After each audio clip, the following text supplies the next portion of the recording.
दूसरा सवाल आपका ये है कि मैंने इतने समय तक कोई प्रतिक्रिया क्यों नहीं दी। इसकी दो वजह हैं। एक तो मेरा स्वभाव, क्योंकि मैं भावनात्मक मामलों में बहुत मुखर और एक्सप्रेसिव नहीं हूं। 3 बच्चों की डेथ हुई, दर्दनाक मृत्यु हुई। उस दिन से मेरे घर में हम लोग, आपको बड़ा आश्चर्य होगा, जो पिछले 2 दिन में हो रहा है उससे मुझे परेशानी लगभग नहीं के बराबर है। सारे चैनल्स मेरे पीछे पड़े हैं, इससे मुझे परेशानी नहीं के बराबर है। मेरे परिवार में लोग अचंभित भी रहते हैं कि मैं इतना सामान्य कैसे रह लेता हूं।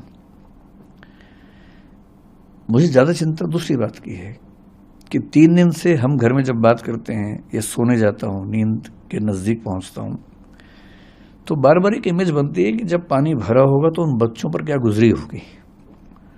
क्योंकि 1-2 बार ऐसा हुआ कि नदी में तैरते हुए पानी नाक में भर गया, 1-2 सेकंड्स के लिए डूबते डूबते मरे, मतलब बचे। कितना पेनफुल होता है वो 2-3-5 सेकंड, जो हम तो खैर 2-3-5 सेकंड में फ्री हो गए, निकल गए उससे। पर उन बच्चों ने तो कम से कम 1-1.5-2 मिनट, मुझे नहीं पता कितना समय इस चीज का होता है, लेकिन लगभग इतना होता ही होगा, झेला ही होगा। उम्मीदों की जब आखिरी कड़ी टूटी होगी, जब टेबल पे चढ़े होंगे बचने के लिए और पानी इतना सारा आ गया होगा। मेरी इस पूरे प्रकरण में मूल चिंता उस अनुभव को महसूस करने की है, और वो दुख है। तो ऐसे दुख में उनके पेरेंट्स को मैं जानता नहीं हूं, मैं उनसे कैसे अपनी बात कहूं, कैसे उनसे मिलूं।